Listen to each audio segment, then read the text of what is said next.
Halo adik-adik, ketemu lagi dengan Kak Ara di mata pelajaran Matematika. Nah, di pertemuan pertama untuk semester genap kali ini, kita akan membahas materi mengenai prisma dan tabung. Adik-adik, siapa yang sudah pernah melihat bentuk prisma dan tabung? Yuk, mari kita simak materinya.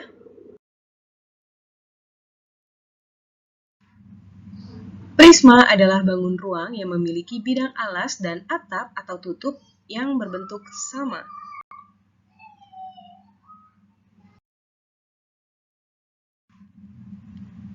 Macam-macam prisma. Yang pertama ada prisma segitiga, yaitu prisma yang memiliki alas dan atapnya berbentuk segitiga. Yang kedua ada prisma segi empat, yaitu prisma yang memiliki alas dan atapnya berbentuk segi empat. Nah adik-adik, kubus dan balok ini termasuk prisma segi empat juga ya.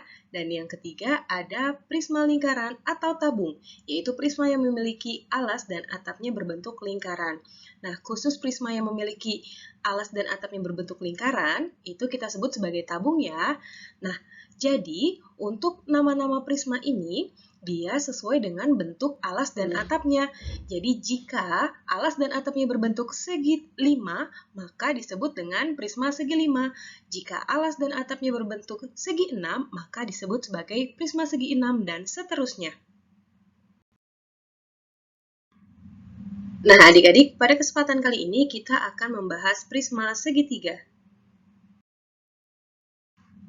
Sifat-sifat prisma segitiga yang pertama, memiliki dua sisi berbentuk segitiga, yaitu sisi alas dan sisi atapnya atau tutup. Yang kedua, memiliki 9 rusuk. Yang ketiga, memiliki 5 sisi. Dan yang keempat, memiliki 6 buah titik sudut. Untuk mencari volume prisma, kita bisa menggunakan rumus luas alas dikali tinggi. Contoh soal yang pertama, tentukan volume prisma berikut. Nah, karena sudah diketahui volume prisma sama dengan luas alas dikali tinggi, dan karena alasnya berbentuk segitiga, maka diketahui luas alasnya kita menggunakan luas segitiga, yaitu alas segitiga dikali tinggi segitiga dibagi 2. Nah, coba adik-adik perhatikan gambar alasnya. Di sini merupakan segitiga siku-siku, sehingga kita bisa tentukan alasnya, yaitu 9 cm dan tingginya 12 cm. Jadi, 9 dikali 12 dibagi 2 sama dengan 54 cm persegi. Dan diketahui juga tinggi prisma sama dengan 20 cm. Sehingga bisa kita tentukan volume prisma sama dengan luas alas dikali tinggi sama dengan 54 cm persegi dikali 20 cm, yaitu sama dengan 1080 cm kubik.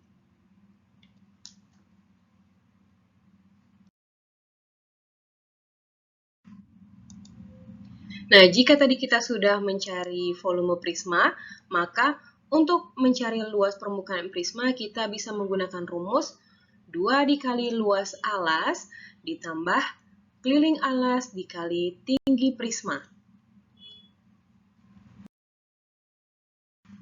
Tentukan luas permukaan prisma pada gambar berikut.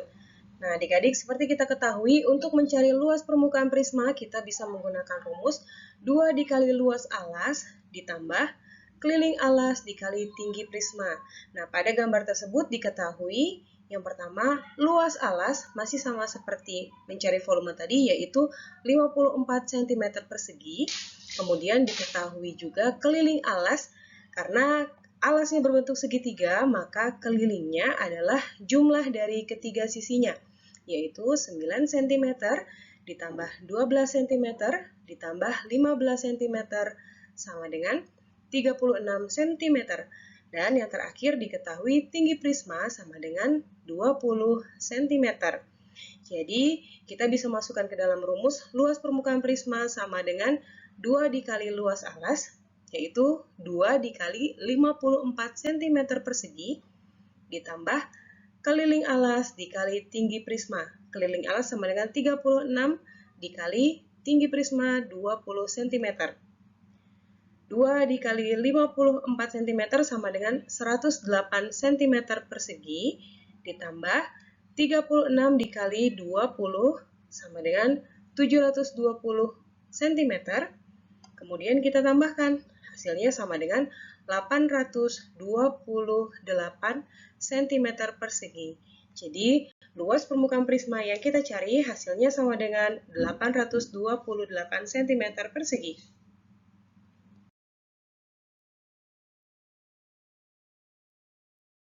Nah, adik-adik, bangun ruang yang kedua yang akan kita bahas adalah tabung.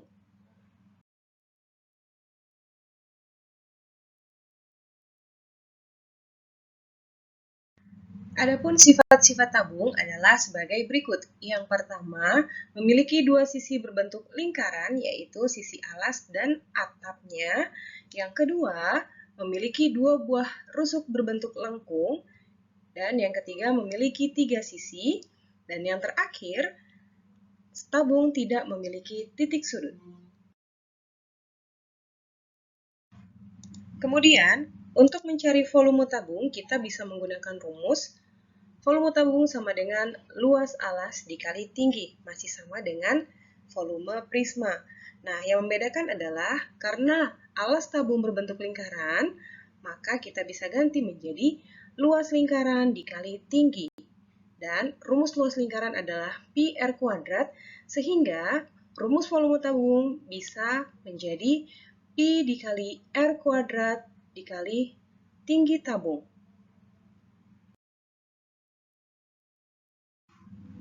Contoh soal yang pertama, tentukan volume tabung berikut.